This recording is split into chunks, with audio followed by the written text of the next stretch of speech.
Now, those questions, those are some good things to ask for what's been happening recently. Yeah, they're actual and important questions about the situation, and we want to know your views about that. So what is the history of Palestine-Israel conflict in your view? The history of the Israel-Palestine conflict is one of a project where the Western colonial powers have been continuing their practice of conquest and genocide. Well, actually, conquest isn't the right word because that is used to glorify atrocities. It's not conquest, it's theft, it's genocide, it's ethnic cleansing, it's the expropriation of resources, of land, carried out via the destruction of entire communities over the course of many decades. And that is the fundamental reality of what Israel is. And if Israel weren't here, then the Western colonial powers would only create a different version of Israel under a different brand. Joe Biden said, and I think the 1980s, that if there weren't an Israel, we would need to invent one, because Israel is essential for the strategic interests of the colonial powers.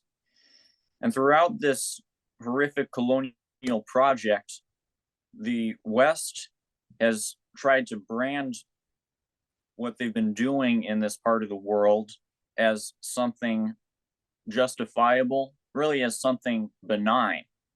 They claim that all Israel is a project for giving humanitarian relief for the Jewish people, when really there's only the lighter skinned Jews who really get the full benefits of that project. The darker skinned Jews are excluded and discriminated against. Everything about it is fake. And the Palestinians are trying to rectify this problem by rebelling in the only ways that they can.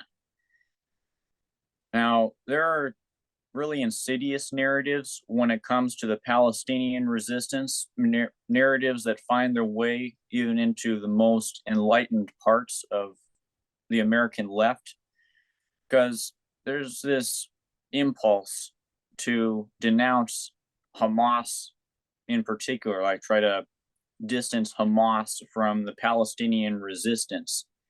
And it is in the same spirit as when American socialists, or a lot of American socialists, say, I oppose imperialism, but I don't support anti-imperialist countries like Iran, China, Russia, and so forth.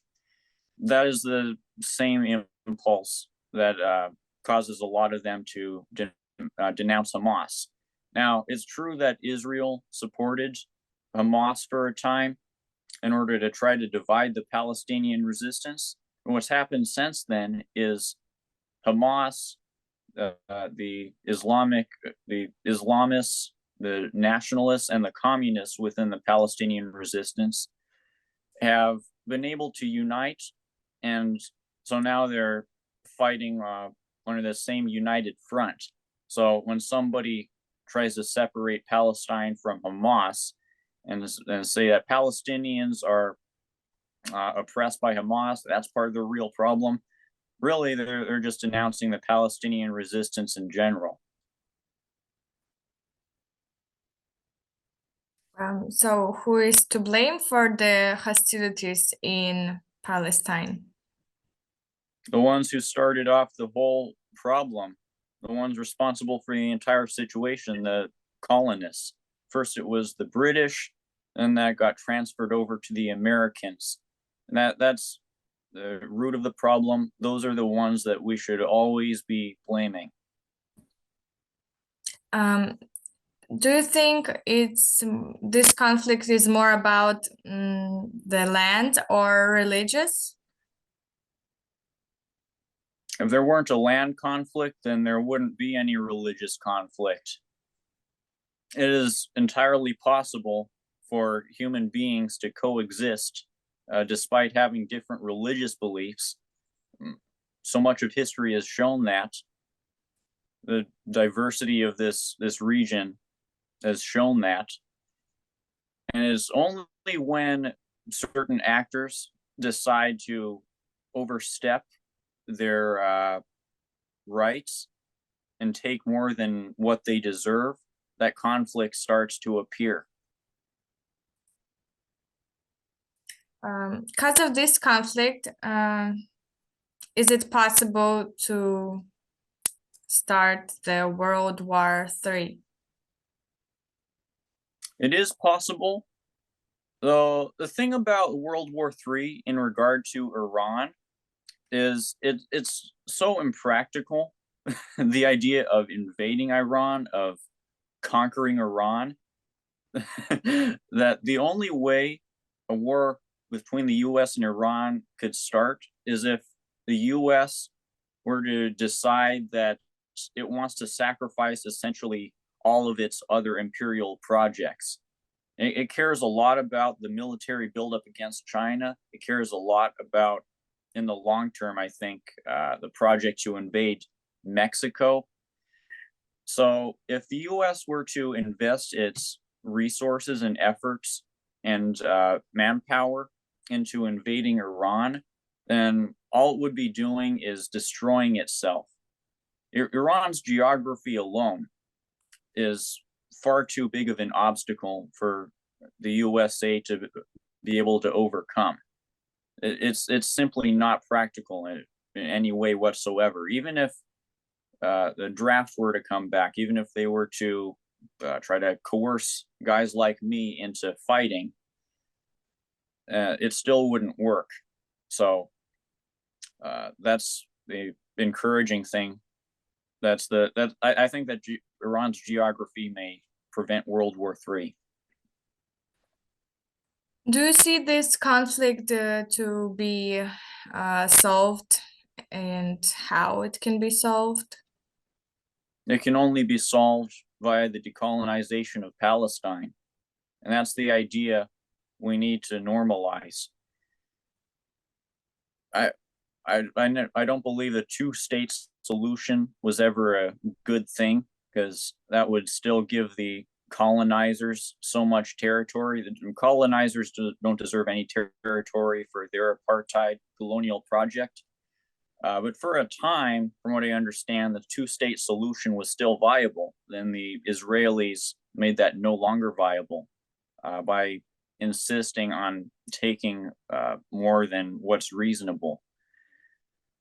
So for a long time now, we've been at a point where even the two-state solution, even a compromise that huge, is not feasible.